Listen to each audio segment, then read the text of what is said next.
He ghosted my family for 6 months. No texts. No invite to his kids' birthdays. Not even a "hey, you good?"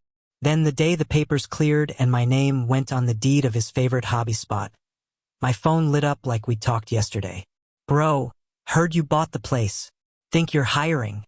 He didn't know it yet, but the answer he was about to get would be the exact justice I needed, and it would happen in front of a crowd. I didn't lose him to a fight. I lost him to silence. For 6 months, my so-called friend, let's call him Matt, stopped answering. We'd been close. Backyard barbecues, Saturday games, our kids making a mess in every room. Then nothing. No response to my texts. No invite to his daughter's birthday. When I ran into his wife at the store and tried to smile, she ducked into the cereal aisle like I was a debt collector. And it wasn't just absence. When we were together before the fade, he'd chip away at me in little ways. "Relax, man, we're just joking." The jokes were always at my expense. My boundaries were dramatic. My time didn't matter. It's strange how small a person can make you feel without raising their voice. So I stopped knocking on a door that wouldn't open. I poured my energy where it did belong. My family, my work, and a wild plan that kept me up at night. I'd been saving, studying, and negotiating to acquire a local business. A worn-down indoor climbing gym with an attached gear shop.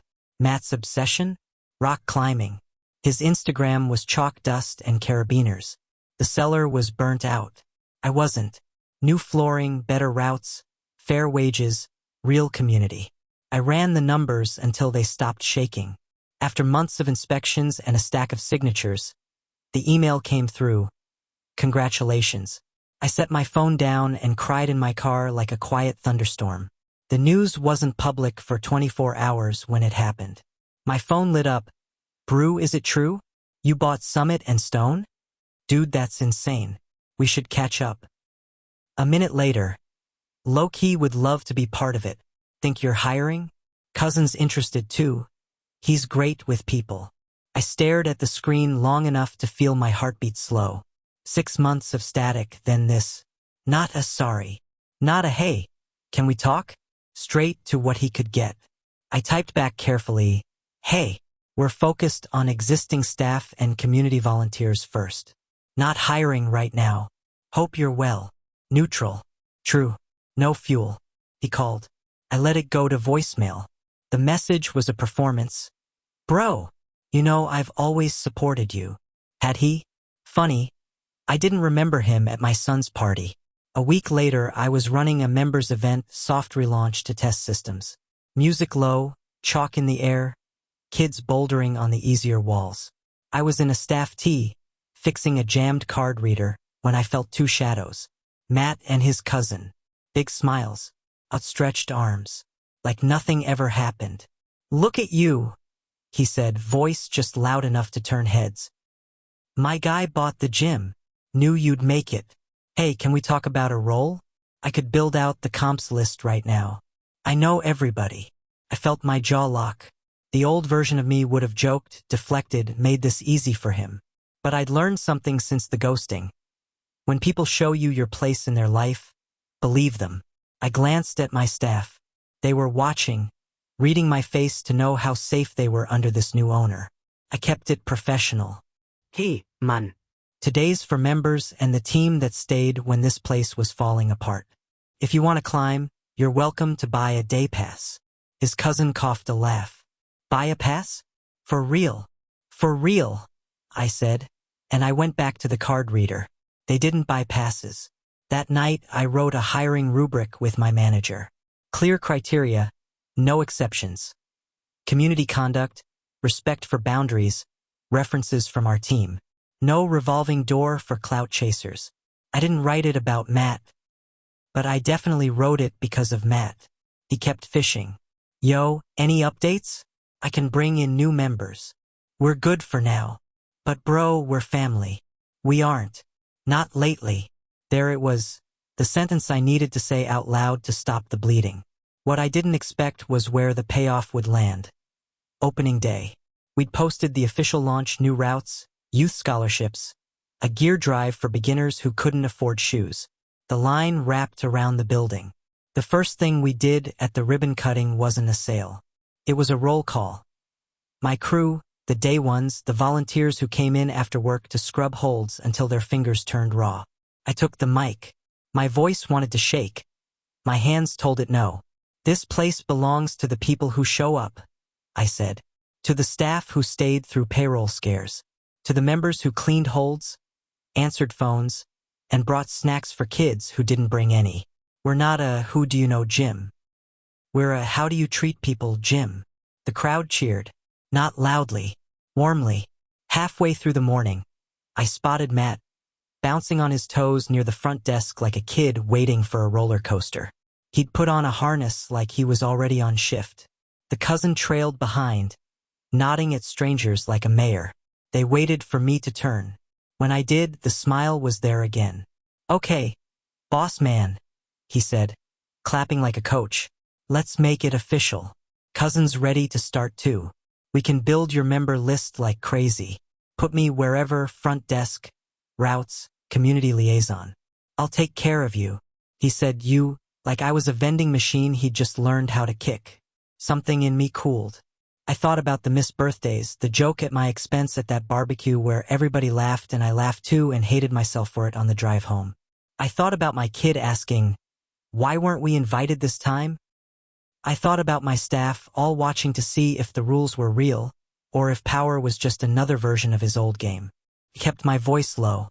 We're only hiring people who respected this place when it had nothing to give, I said.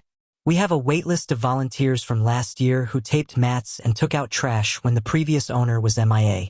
That's the team. He blinked. The cousin tried a grin. We can do that. We're here now. Right? I said. Now. That's the issue. He scoffed, louder, angling for an audience. Bro, don't be like that. You know I've got you. Let's put the past behind us. I stepped aside so he wasn't blocking paying members. I already did, I said. That's why I'm not repeating it. He stared. Confusion gave way to the thing that comes after you can't charm your way out. Anger. His jaw twitched. So that's it? You're gonna ice me out at my own spot. It's not your spot, I said, calm enough to hear my pulse slow in my ears. Memberships are at the desk. You're welcome to buy one like everyone else. The front desk attendant, bless her, leaned into her mic and announced a raffle winner right then. The crowd cheered. The sound washed over his little stage like a wave erasing a sandcastle. He stood there, red-faced, and realized there was no spotlight to fight for. He left. Not loudly, just small. That could have been the end, and honestly, it would have been enough. But there's a particular kind of justice that's quieter and kinder. Indifference. The week after the opening, he texted again. I didn't block him. I didn't invite him back. I let the unanswered messages speak for themselves. You around? Busy. Hey man, got some ideas for the shop, call me. The bubbles sat there, little gray ghosts. I was done performing for someone who never clapped for me. Meanwhile, life got loud in good ways. We launched free clinics on Saturdays. An older member taught not tying to kids with the patience of a grandparent. A single mom cried when she learned our scholarship would cover a full youth season for her son. Staff who'd been underpaid got real raises and health stipends. The gym hummed like a well-tuned rope. A month later, Matt came back one more time with a resume. He waited until I finished fitting a new climber for shoes, then slid the paper across like a peace treaty. I thought about what you said, he offered. I want to be part of this community. I can bring a lot. I read it, then I handed it back. We're hiring through our posting next quarter, I said. No referrals, no bypassing. If you apply, it'll be on the same rubric as everyone else. But I'm going to be clear so I don't waste your time. One of our criteria is respect for boundaries and consistency in relationships. You've shown me, repeatedly, that's not your strength. He opened his mouth, closed it. That's not fair, he said finally. Fair would have been you showing up when there wasn't a paycheck involved, I said. Fair would have been a text when you decided to step back, not radio silence. Fair would have been you not using my good news as your ladder. He folded the resume in half, then again, hands shaking the way hands shake when they don't have a script. Guess I know where we stand, he muttered. Now you do, I said, and that was the cleanest part. Clarity. No yelling. No tour of everything he'd done. Just a line, drawn once, visible from anywhere. Here's the thing about revenge. People think it's the mic drop, the public clapback, the you just got served. Sometimes. But sometimes real revenge is renovation. It's building a life so steady that the people who once used you for shade have to stand in their own weather. Word got around about our gym anyway, not because of drama, but because we treated people right. Members brought friends. Parents brought kids. We sponsored a high school team. The day a small newspaper ran a positive piece on our scholarship program, my phone buzzed with a number I didn't recognize. It was one of Matt's old climbing buddies, the one who'd stopped coming around when the ghosting started. Hey, he said. I saw the article. Proud of you, man. That place needed someone like you. If you're ever teaching ballet classes, I'd love to help. For free. I smiled at the ceiling. We'd love that. And that, for me, was the satisfying click. Not his humiliation. Not the look on his face. The simple, quiet fact that good people were still out here, showing up without an invoice attached. That my kids saw adults apologize and mean it. That my staff learned. In this building, respect isn't a slogan. It's the job.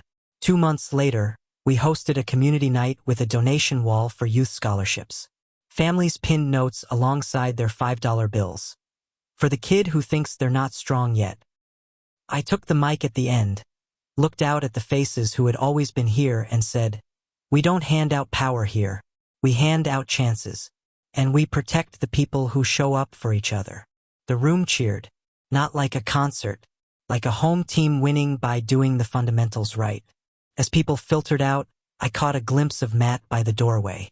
He didn't come in. He watched. He left. And for the first time, it didn't sting. It felt accurate. Consequences aren't cruel. They're honest. If someone ghosts you, believe the silence. If they return only when there's something to gain, believe the timing. Revenge doesn't always require a speech. Sometimes it's a policy, a boundary, a door you keep open for good people and closed to bad habits.